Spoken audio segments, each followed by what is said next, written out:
Good evening. ഇപ്പോൾ കിട്ടിയതിലേക്ക് എല്ലാ പ്രേക്ഷകർക്കും സ്വാഗതം. ഞാൻ പ്രജിൻ സി കണ്ണൻ. വണ്ടിപ്പെരിയാറിൽ 6 വയസ്സുകാരി പീഡനത്തിരയായി കൊല്ലപ്പെട്ട കേസിൽ അടക്കം നിരവധി പ്രതികരണങ്ങൾ വന്നുകൊണ്ടിരിക്കുന്ന സമയമാണ്. അതിലേക്കാണ് വിശദമായി കടക്കുന്നത്. ആദ്യം വണ്ടിപ്പെരിയാറിൽ 6 വയസ്സുകാരി പീഡനത്തിനിരയായി കൊല്ലപ്പെട്ട കേസിൽ പ്രതിയെ വെറുതെ വിട്ടതിനെതിരെ പ്രോസിക്യൂഷൻ അപ്പീൽ നൽകും. ഇക്കാര്യത്തിൽ പോലീസ് മേധാവി ബന്ധപ്പെട്ടവർക്ക് നിർദ്ദേശം നൽകിക്കഴിഞ്ഞു. പ്രതി അർജുനെതിരെ പോലീസ് ചുമത്തിയ ബലാത്സംഗം, കൊലപാതകം ഉൾപ്പെടെ ഒരു കുറ്റവും പ്രോസിക്യൂഷന് തെളിയിക്കാനായില്ലെന്നും വ്യക്തമാക്കിക്കൊണ്ടാണ് കോടതിയുടെ ഉത്തരവ്. പോലീസിനും പ്രോസിക്യൂഷനും ഗുരുതര വീഴ്ചയുണ്ടായെന്ന് VD സതീശൻ പ്രസ്താവനയിൽ പറഞ്ഞു. പ്രതിയുടെ CPIM ബന്ധത്തിൽ അന്വേഷണം അട്ടിമറിക്കപ്പെട്ടോ എന്നും സംശയിക്കുന്നതായും പ്രതിപക്ഷ നേതാവ് കുറ്റപ്പെടുത്തി. വീഴ്ചയുണ്ടെങ്കിൽ പരിശോധിക്കണമെന്ന് CPM സംസ്ഥാന സെക്രട്ടറി MV ഗോവിന്ദനും പറഞ്ഞു. ഷഫീദ് റാവുത്തർ നൽകും തിരുവനന്തപുരത്തു നിന്നും കൂടുതൽ വിവരങ്ങൾ. ഷഫീദ്, ഈ വണ്ടിപ്പെരിയാർ കേസിന് പിന്നാലെ നിരവധി പ്രതികരണങ്ങൾ വരുന്നു. അതിൽ പ്രോസിക്യൂഷന്റെ ഭാഗത്ത് വീഴ്ചയുണ്ടായെന്ന കുറ്റപ്പെടുത്തലുകൾ വരുന്നു. ഒപ്പം ഇതിൽ രാഷ്ട്രീയ ഇടപെടൽ ഉണ്ടായിട്ടുണ്ടോ എന്ന് സംശയമുണ്ടെന്ന് പ്രതിപക്ഷം പറയുന്നു. അങ്ങനെ ഈ കേസ് വീണ്ടും ചർച്ചയാവുകയാണ്. എന്താണ് ഈ വിധിക്ക് ശേഷമുള്ള പ്രതികരണങ്ങൾ? ഇക്കാര്യത്തിലെ ഏറ്റവും പ്രധാനപ്പെട്ട കാര്യം, അതായത് കേരള പോലീസ് അന്വേഷണ വഴികളിൽ വലിയ ശ്രദ്ധ പുലർത്തിയെന്ന് പോലീസ് തന്നെ വിലയിരുത്തിയ ഒരു കേസായിരുന്നു ഈ വണ്ടിപ്പെരിയാർ കേസ്. 48 സാക്ഷികൾ, 69ലധികം രേഖകൾ, 16 വസ്തുക്കൾ, ഇതടക്കം തെളിവായി കോടതിയിൽ സമർപ്പിക്കുകയും ചെയ്തു. അങ്ങനെ പല വിധത്തിലുള്ള പരാതികളൊക്കെ പരിഹരിച്ച് പോലീസ് നടത്തിയ ഒരു കേസിലാണ്, പോലീസ് മുന്നോട്ട് കൊണ്ടുപോയ കേസിലാണ് കോടതിയിലെത്തിയപ്പോൾ പ്രതിയെ വെറുതെ വിട്ടത്, പ്രതി അർജുനെ വെറുതെ വിട്ടത്. ഇക്കാര്യത്തിൽ പോലീസ് ആ വിഷയങ്ങളെ ഗൗരവമായി എടുക്കുന്നുണ്ട്. ഏതെങ്കിലും തരത്തിൽ പ്രോസിക്യൂഷന്റെ ഭാഗത്ത് നിന്നുള്ള വീഴ്ച അത് ഇക്കാര്യത്തിൽ സംഭവിച്ചിട്ടുണ്ടോ എന്നടക്കമുള്ള കാര്യങ്ങളിൽ ചർച്ച നടക്കുമ്പോഴാണ് വളരെ അടിയന്തരമായി തന്നെ ഈ വിധിക്കെതിരെ അപ്പീൽ നൽകാൻ പോലീസ് തീരുമാനിച്ചിട്ടുള്ളത്. സംസ്ഥാന പോലീസ് മേധാവിയാണ് നിർദ്ദേശമായി അക്കാര്യം അറിയിക്കുകയും ചെയ്തിട്ടുള്ളത്. ഈ 6 വയസ്സുകാരുടെ കൊലപാതകവുമായി ബന്ധപ്പെട്ട നിലവിൽ ഇപ്പോൾ ഈ പ്രതിയെ വെറുതെ വിട്ട കോടതി വിധിക്കെതിരെ ഉന്നത കോടതിയെ അടിയന്തരമായി സമീപിക്കണം, അതിനുവേണ്ട നിയമോപദേശം അടക്കമുള്ള കാര്യങ്ങൾ തേടണം എന്നുള്ളതാണ് നിലവിൽ സംസ്ഥാന പോലീസ് മേധാവി പോലീസ് ആസ്ഥാനത്ത് നിന്ന് നൽകിയിരിക്കുന്ന നിർദ്ദേശം. ഞാൻ മുൻപ് സൂചിപ്പിച്ചതുപോലെ തന്നെ പ്രോസിക്യൂഷൻ വീഴ്ച വലിയ തരത്തിൽ ചർച്ചയായിരുന്നു.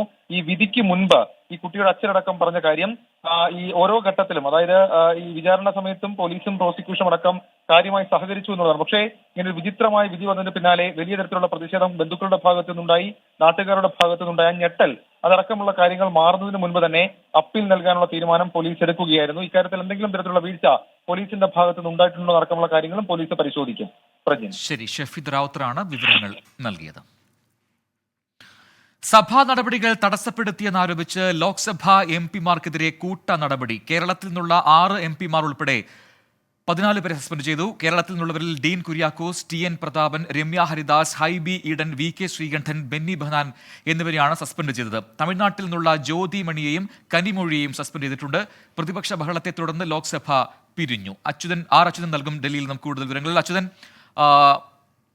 വലിയ പ്രതിഷേധം ഇന്ന് ഇരു സഭകളിലും ഉണ്ടായി. ലോക്സഭയിലും രാജ്യസഭയിലും സമാനമായ സ്ഥിതി തന്നെയായിരുന്നു. പക്ഷേ ഇപ്പോൾ നടപടിയിലേക്ക് എന്താണ് കടക്കാൻ കാരണം? അതായത് ഈ പറയുന്ന പോലെ 15 MP-മാർ ഇരു സഭകളിലുമായി സസ്പെൻഷനിലാണ്. അതിന് എന്ത് വിശദീകരണമാണ് ലോക്സഭാ സെക്രട്ടേറിയറ്റ് നൽകുന്നത്? പ്രജിൻ, സ്പീക്കർ ചൂണ്ടിക്കാട്ടിയിരിക്കുന്നത് ഇന്നലെ തന്നെ പ്രതിപക്ഷ നേതാക്കളെയെല്ലാം, രാഷ്ട്രീയ പാർട്ടികളുടെ നേതാക്കളെ വിളിച്ച് കാര്യങ്ങൾ വിശദീകരിച്ചതാണ്. അവർ മുന്നോട്ട് വെച്ച ആവശ്യങ്ങൾ അംഗീകരിക്കുകയും ചെയ്തിരുന്നു. പക്ഷെ ഇന്ന് 11 മണിയോടുകൂടി സഭ ആരംഭിച്ചപ്പോൾ ഇരു സഭകളിലും പ്രതിപക്ഷ പാർട്ടികൾ പ്രതിഷേധവുമായി രംഗത്ത് വരുന്ന സാഹചര്യമാണ് ഉണ്ടായത്. പക്ഷെ അതൊരിക്കലും അംഗീകരിക്കുവാൻ കഴിയില്ല എന്നുള്ളതായിരുന്നു ലോക്സഭയിൽ സ്പീക്കർ സ്വീകരിച്ച നിലപാട്. കാരണമില്ലാതെയാണ് പ്രതിപക്ഷം ഇപ്പോൾ ഈ പ്രതിഷേധം നടത്തുന്നത് എന്നുള്ളത് ചൂണ്ടിക്കാട്ടി.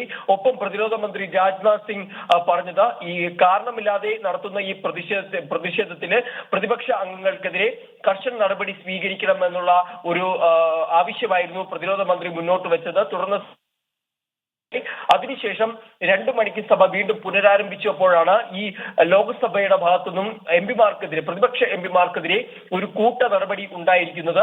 ലോക്സഭയിൽ 14 MP-മാരെയും രാജ്യസഭയിൽ നിന്ന് ഒരു MP-യുമാണ് ഇതുവരെ സസ്പെൻഡ് ചെയ്തിരിക്കുന്നത്. ഇതിൽ കേരളത്തിൽ നിന്നുള്ള 6 MP-മാരാണ് ഉൾപ്പെടുന്നത്.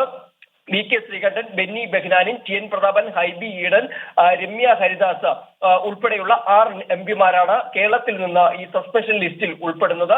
ഈ രാജ്യസഭയിലാകട്ടെ ജഗദീപ് ധൻഖർ രോഷ ഉന്നയിക്കൊണ്ട് ഡെറിക് ഒബ്രേന് നേരെ ഇന്ന് ആരോപണങ്ങൾ ഉന്നയിക്കുകയായിരുന്നു. അടിയന്തരമായി സഭ വിട്ടു പോകണം എന്നുള്ള നിർദ്ദേശമാണ് നൽകിയത്. തുടർന്ന് സഭാ നടപടികൾ തടസ്സപ്പെട്ടു. അതിനുശേഷമാണ് ഇപ്പോൾ ഡെറിക് ഒബ്രയനെതിരെ കർശന നടപടിയുമായി രാജ്യസഭയിൽ മുന്നോട്ട് പോകുന്നത്. അദ്ദേഹം ഈ അവകാശ ലംഘനം നടത്തിയെന്ന പ്രമേയം പാസാക്കി തുടർ നടപടികളിലേക്ക് ഇപ്പോൾ വിട്ടിരിക്കുകയാണ്. എന്തായാലും പ്രതിപക്ഷം ഇപ്പോൾ അറിയിച്ചിരിക്കുന്നത് ജയറാം രമേശ് അല്പം മുൻപ് മാധ്യമങ്ങൾക്ക് മുന്നിൽ പറഞ്ഞത് തങ്ങളുടെ ആവശ്യം ആഭ്യന്തരമന്ത്രി സഭയിലെത്തി പ്രസ്താവന നടത്തണമെന്ന ആവശ്യമാണ്. എന്നാൽ ഈ സർക്കാർ, സ്വേച്ഛാധിപത്യ സർക്കാർ, പ്രതിപക്ഷത്തിന്റെ ആവശ്യം അംഗീകരിക്കുന്നില്ല. ഇവിടെ ഒരു വീഴ്ച ഉണ്ടായി എന്ന് ഭരണപക്ഷം സമ്മതിക്കുന്നില്ല. ഈ വിഷയത്തിൽ ഒരു പരിഹാരം കണ്ടാൽ മാത്രമേ സഭാ നടപടികളുമായി മുന്നോട്ട് പോകാൻ പ്രതിപക്ഷം അനുവദിക്കുകയുള്ളൂ. അല്ലാത്ത പക്ഷം സഭ സ്തംഭിപ്പിക്കും എന്നുള്ളതാണ് ജയറാം രമേശ് അറിയിച്ചിരിക്കുന്നത്. പ്രതിപക്ഷത്തിന്റെ ആകെ മൊത്തം നിലപാടും ഇതുതന്നെയാണ്. ഈ പ്രതിപക്ഷം വയ്ക്കുന്ന ഈ ആവശ്യം അംഗീകരിച്ചില്ലെങ്കിൽ പ്രതിഷേധവുമായി മുന്നോട്ട് പോകുമെന്നാണ് നിലവിൽ പ്രതിപക്ഷം സ്വീകരിച്ചിരിക്കുന്ന നിലപാട്. പ്രജിൻ ആർ അച്യുതനാണ് ഡൽഹിയിൽ നിന്നും വിശദാംശങ്ങൾ നൽകിയത്. സസ്പെൻഡ് ചെയ്യപ്പെട്ട ഡെറിക് ഒബ്രിയാനെതിരെ രാജ്യസഭയിൽ അവകാശ ലംഘന പ്രമേയം കൊണ്ടുവന്നു. ഡെറിക് ഒബ്രിയാനെതിരായ അവകാശ ലംഘന പ്രമേയം രാജ്യസഭ പ്രിവിലേജ് കമ്മിറ്റിക്ക് വിട്ടു.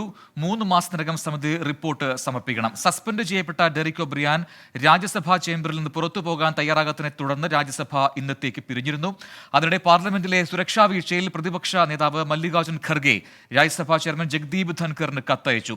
സമീപകാലത്ത് നടന്ന ഗുരുതരമായ സുരക്ഷാ വീഴ്ചയെന്ന് കത്തിൽ പറയുന്നുണ്ട്. അതിനിടെ പാർലമെന്റിലെ സുരക്ഷാ വീഴ്ച അതീവ ഗൗരവത്തോടെ കാണണമെന്ന് പ്രധാനമന്ത്രി നരേന്ദ്രമോദി പറഞ്ഞു.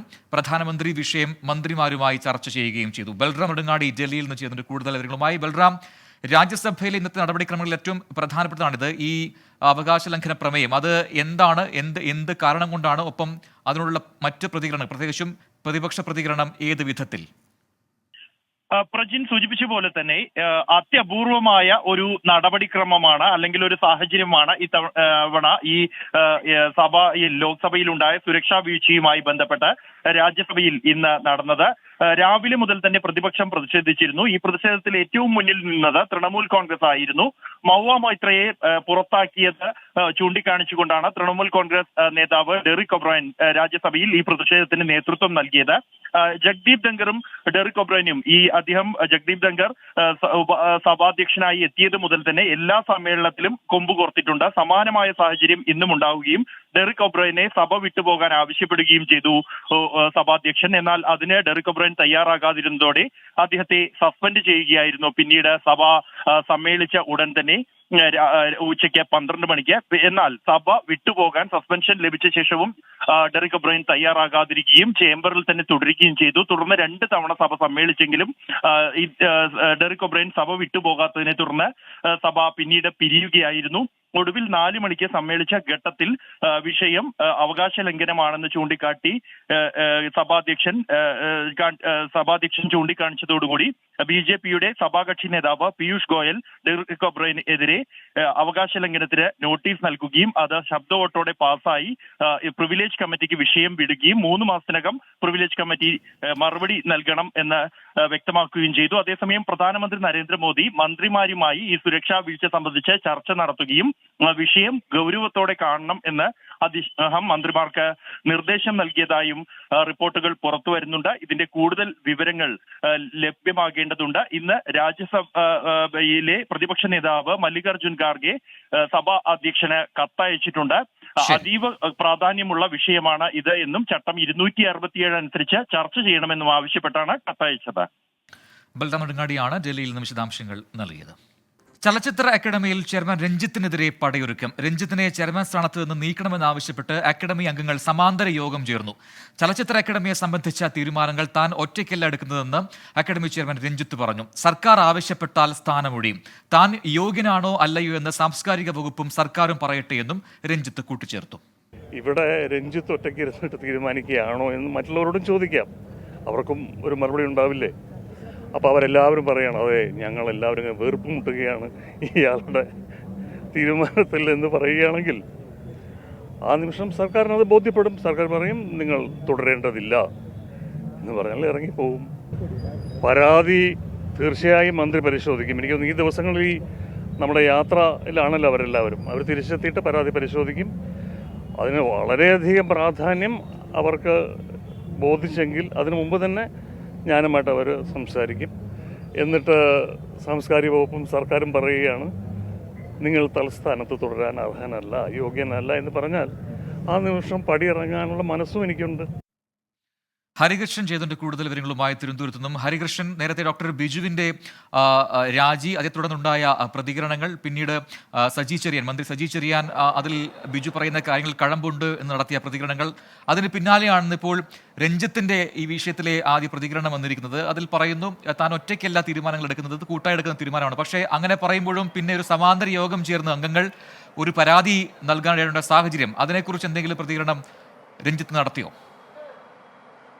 പ്രജിൻ, നമ്മൾ മനസ്സിലാക്കുന്ന കാര്യം, അതായത് ഈ അക്കാദമിക്കെതിരെ, അക്കാദമി ചെയർമാനെതിരെ നിരന്തരമായി ഈ അക്കാദമി അംഗങ്ങളുടെ ഇടയിൽ തന്നെ വിമർശനം ഉയർന്നിരുന്നു എന്നുള്ള കാര്യമാണ്. അതായത് ഈ അക്കാദമി ചെയർമാനായ രഞ്ജിത്ത് ഏകപക്ഷീയമായി തീരുമാനങ്ങൾ എടുക്കുന്നു എന്നുള്ളതാണ് ഈ അംഗങ്ങളുടെ ആരോപണം. ഇതുമായി ബന്ധപ്പെട്ടാണ് ഇന്ന് ഇത്തരത്തിലൊരു സമാന്തര യോഗം ചേർന്നത്. ഈ സമാന്തര യോഗത്തിലാണ് ഈ ചെയർമാനെ മാറ്റണമെന്ന ആവശ്യവുമായി ഈ സർക്കാരിന് കത്ത് നൽകിയത്. നേരത്തെ തന്നെ ഈ ഡോക്ടർ ബിജുവുമായി ബന്ധപ്പെട്ട അദ്ദേഹത്തിന്റെ അദൃശ്യജാലകങ്ങൾ എന്ന സിനിമ മേളയിൽ പ്രദർശിപ്പിക്കുന്നുണ്ട്. ആ മേളയിൽ ആള് കയറുന്നില്ല എന്ന തരത്തിൽ ഒരു മാധ്യമത്തിന് നൽകിയ അഭിമുഖത്തിൽ രഞ്ജിത്ത് ഇത്തരത്തിലൊരു പരാമർശം നടത്തിയിരുന്നു. ഇതുമായി ബന്ധപ്പെട്ട സാംസ്കാരിക വകുപ്പിനും മന്ത്രിക്കും അതിൽ അതൃപ്തിയുണ്ട് എന്നുള്ളതാണ് മനസ്സിലാക്കുന്നത്. ഇതുമായി ബന്ധപ്പെട്ട കാര്യങ്ങൾ പരിശോധിക്കുമെന്ന് മന്ത്രി പ്രതികരിക്കുകയും ചെയ്തിരുന്നു. ആ ഒരു സാഹചര്യത്തിലാണ് ഈ രാജ്യാന്തര ചലച്ചിത്രോത്സവം നടക്കുന്നതിനിടയിൽ ഒരു ദിവസം കൂടി മാത്രമേ ഉള്ളൂ.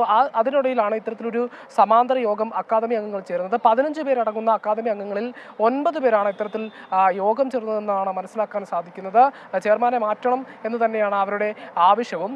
ഇതുമായി ബന്ധപ്പെട്ട് രഞ്ജിത്തിനോട് പ്രതികരണം തേടിയപ്പോൾ താൻ ഒറ്റയ്ക്ക് തീരുമാനങ്ങൾ എടുക്കുന്നില്ല, ഈ സാംസ്കാരിക വകുപ്പും അക്കാദമി സെക്രട്ടറിയും അടക്കമുള്ള കമ്മിറ്റിയാണ് ഇത്തരത്തിൽ തീരുമാനങ്ങളൊക്കെ എടുക്കുന്നത്. ഇതുമായി ബന്ധപ്പെട്ട് എന്തെങ്കിലും പരാതി ഉണ്ടെങ്കിൽ സർക്കാർ പരിശോധിക്കട്ടെ, സാംസ്കാരിക വകുപ്പ് പരിശോധിക്കട്ടെ, പരിശോധിച്ച് തീരുമാനങ്ങൾ എടുക്കട്ടെ. അതിനുശേഷം തന്നെ ഈ സ്ഥാനത്ത് നിന്ന് താൻ യോഗ്യനല്ലെങ്കിൽ ഇതിൽ നിന്ന് മാറ്റിയാൽ അത് സ്വീകരിക്കും, ആ തൽസ്ഥാനത്ത് നിന്ന് മാറാൻ തയ്യാറാണ് എന്നുള്ളതാണ് രഞ്ജിത്ത് പറയുന്നത്. ഏതായാലും ഈ സർക്കാരിനും അതേപോലെ തന്നെ അക്കാദമിയിലെ ഒരു വിഭാഗം ആൾക്കാർക്കും ഈ വ്യക്തികൾക്കും ഇത്തരത്തിൽ അക്കാദമി ചെയർമാനോട് വിമർശനമുണ്ട് അല്ലെങ്കിൽ വിയോജിപ്പുണ്ട് എന്നുള്ളതാണ് ഏറ്റവും പ്രധാനപ്പെട്ട കാര്യം. പ്രജിൻ, ശരി, ഹരികൃഷ്ണനാണ് വിശദാംശങ്ങൾ നൽകിയത്. വാഗേരിയിൽ യുവകർഷകനെ ആക്രമിച്ചു കൊന്ന കടുവയെ ഉടൻ വെടിവെച്ചു കൊല്ലും. കടുവയ്ക്കായി തെരച്ചിൽ ഇപ്പോൾ തുടരുകയാണ്. നരഭോജി കടുവയാണെന്ന് സ്ഥിരീകരിച്ചതോടെയാണ് ഈ നടപടിയിലേക്ക് അധികൃതർ കടന്നത്. വാഗേരി കൂടല്ലൂരിൽ ക്ഷീരകർഷകനെ കൊലപ്പെടുത്തിയ കടുവയെ പിടികൂടാനുള്ള ദൗത്യത്തിൽ ഒരു കുങ്കിയാനയെ കൂടി എത്തിച്ചിരിക്കുകയാണ്. ഭരത് എന്ന കൊമ്പനെയാണ് എത്തിച്ചിരിക്കുന്നത്. നേരത്തെ വിക്രം എന്ന കുങ്കിയാനയെ എത്തിച്ചിരുന്നു.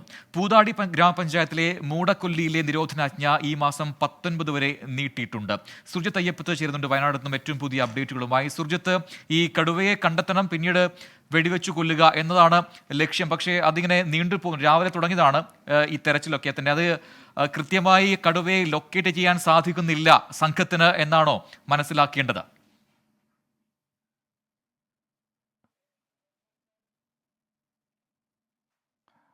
പ്രജിൻ, ഈ വെടിവെക്കുക എന്നുള്ളത് വളരെ ശ്രമകരമായ ഒരു ദൗത്യമാണ്. ആ ദൗത്യം എന്ന് പറഞ്ഞാൽ കൃത്യമായ ഒരു സ്ഥലത്ത്, ഇത് പ്രത്യേകിച്ച് ഇവിടുത്തെ ഒരു ഭൂമിശാസ്ത്രം എന്ന് പറയുന്നത് കാപ്പിത്തോട്ടങ്ങളും അതോടൊപ്പം തന്നെ ഈ കുറ്റിക്കാടുകളും എല്ലാം നിറഞ്ഞ ഒരു മേഖലയാണ് ഈ പ്രദേശം. അതുകൊണ്ട് തന്നെ അതാണ് വലിയ രീതിയിലുള്ള ഒരു പ്രതിസന്ധി വനംവകുപ്പിനെ സംബന്ധിച്ച് ഉള്ളത്. വനംവകുപ്പിൻ്റെ മുന്നിൽ വന്നാൽ പോലും അത് കൃത്യമായൊരു സ്ഥലം വേണം. ആ സ്ഥലത്ത് മാത്രമേ ഈ വെടി ഉതിർക്കാൻ സാധിക്കുകയുള്ളൂ എന്നുള്ളതാണ് ഏറ്റവും പ്രധാനപ്പെട്ട കാര്യം.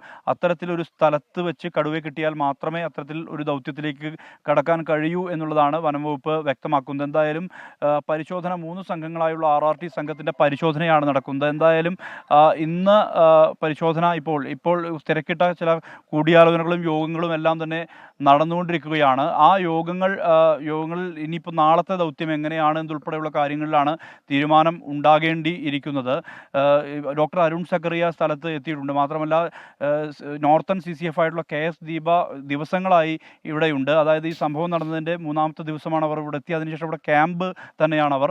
DFO ഷജന കരീമും ഇവിടെ ക്യാമ്പ് ചെയ്തുകൊണ്ടാണ് ഈ പ്രവർത്തനങ്ങളെല്ലാം തന്നെ ഏകോപിപ്പിച്ചുകൊണ്ടിരിക്കുന്നത്. എന്തായാലും ഈ ദൗത്യം നാളെ എങ്ങനെയാണ് ഇത് കൈകാര്യം ചെയ്യപ്പെടേണ്ടത് എന്നുള്ള ഉൾപ്പെടെയുള്ള കാര്യങ്ങൾ ആലോചിക്കുന്നതിൻ്റെ ഭാഗമായാണ് ഇപ്പോൾ യോഗം ചേരുന്നത്. മാത്രമല്ല 3 കൂടുകൾ ഈ പരിസര പ്രദേശത്തെല്ലാം തന്നെ 3 കൂടുകളാണ് സ്ഥാപിച്ചിട്ടുള്ളത്.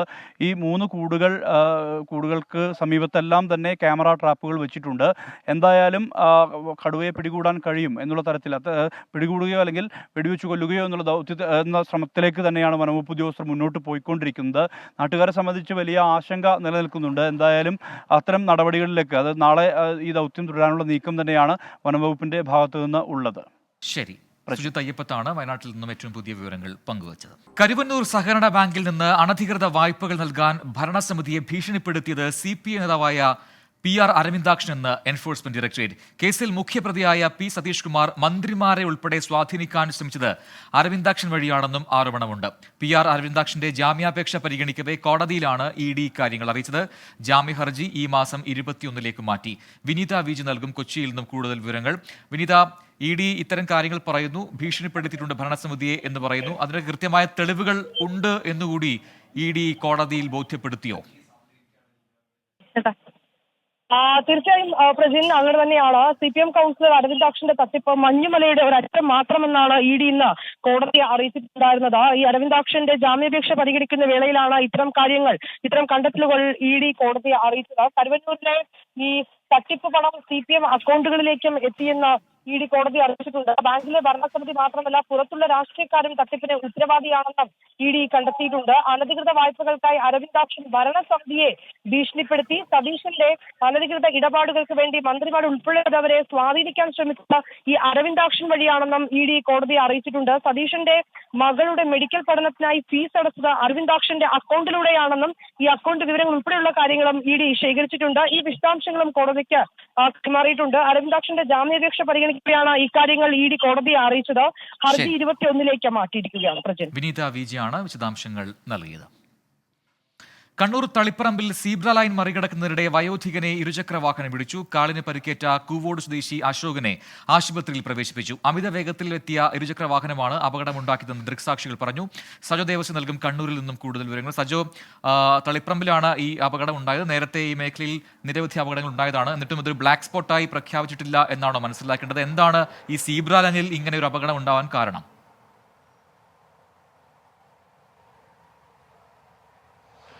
പ്രജൻ, തളിപ്പറമ്പ് ദേശീയപാതയിൽ ഇന്ന് രാവിലെ 9:30 ഈ അപകടം ഉണ്ടായത്. വയോധികനായ കൂവോട് സ്വദേശി അശോകൻ സീബ്ര ലൈനിലൂടെ ആ റോഡ് മുറിച്ചു കടക്കാൻ ശ്രമിക്കുകയായിരുന്നു. ഇതിനിടെയാണ് അമിത വേഗതയിലെത്തി ഇരുചക്ര വാഹനം ഇദ്ദേഹത്തെ ഇടിച്ചു തെറിപ്പിച്ചത്. ഭാഗ്യത്തിന് ഗുരുതരമായ പരിക്കില്ല. കാലിന് പരിക്കേറ്റിരുന്നു. അദ്ദേഹം സമീപത്തെ ആശുപത്രിയിൽ ചികിത്സ തേടുകയും ചെയ്തു. ഇവിടെ പക്ഷേ ഇത് ആദ്യത്തെ സംഭവമല്ല. തുടർച്ചയായി പല അപകടങ്ങളിലും സമാനമായി, അതായത് ഈ സീബ്ര ലൈൻ മുറിച്ചു കിടക്കുന്നത് തിരക്കേറിയ ഒരു സ്ഥലമാണ്. അതുകൊണ്ട് തന്നെ സ്ഥിരമായി തന്നെ ആളുകൾ ഈ ഭാഗത്തുകൂടി റോഡ് മുറിച്ചു കിടക്കുന്നത് പതിവാണ്. അതേ സ്ഥലത്ത് തന്നെ തുടർച്ചയായി പല അപകടങ്ങളുണ്ടായി. നേരത്തെ തന്നെ 2 സ്ത്രീകൾക്ക് കാറിടിച്ച് പരിക്കേറ്റിരുന്നു. ഒരു പെൺകുട്ടി ഇരുചക്ര വാഹനം ഇടിച്ചു തെറിപ്പിച്ചു. അങ്ങനെ നിരവധി അപകടങ്ങൾ ഇതേ സ്ഥലത്ത് തുടർച്ചയായി ഉണ്ടാവുകയും ആ പശ്ചാത്തലത്തിൽ ഈ പ്രദേശത്ത് ഇങ്ങനെ തുടർച്ചയായി അപകടം ഉണ്ടാക്കുന്നു. അപകടം കുറയ്ക്കുന്നതിന് വേണ്ടിയുള്ള ഇടപെടലുകളൊക്കെ പ്രത്യേകമായി നടത്തും. അതിന് ട്രാഫിക് പരിഷ്കാരങ്ങൾ അടക്കം വേണ്ടതുണ്ടെങ്കിൽ, അല്ലെങ്കിൽ അവിടെ വേഗ നിയന്ത്രണം ഉൾപ്പെടെ നടപ്പാക്കുന്നതിന് വേണ്ടി പലയിടത്തും പ്രത്യേക ഫെൻസിംഗ് ഒക്കെ വെച്ച് വേഗ നിയന്ത്രണമൊക്കെ ക്രമീകരിക്കാറുണ്ട്. അത്തരം ഇടപെടലൊക്കെ ആ ഘട്ടത്തിലുണ്ടായിരുന്നു. പക്ഷേ പിന്നീടും തുടർച്ചയായി ഇവിടെ അപകടങ്ങൾ ആവർത്തിക്കുകയാണ്. ഈ സംഭവത്തിൽ പോലീസ് പ്രത്യേക കേസെടുത്തിട്ടുണ്ട്. പക്ഷേ ഇവിടെ ഇങ്ങനെ അപകടങ്ങൾ ആവർത്തിക്കുന്നത് ശാശ്വതമായി പരിഹരിക്കാനുള്ള ഒരു ഇടപെടലാണ് വേണ്ടത് എന്നാണ് നാട്ടുകാരും അവിടെയുള്ള ആളുകളും ഒക്കെ പറയുന്നത്. ശരി, സജോ ദേവസ്യാണ് കണ്ണൂരിൽ നിന്നും വിശദാംശങ്ങൾ നൽകിയത്. ഇനി ഇപ്പോഴത്തെ കാലാവസ്ഥ.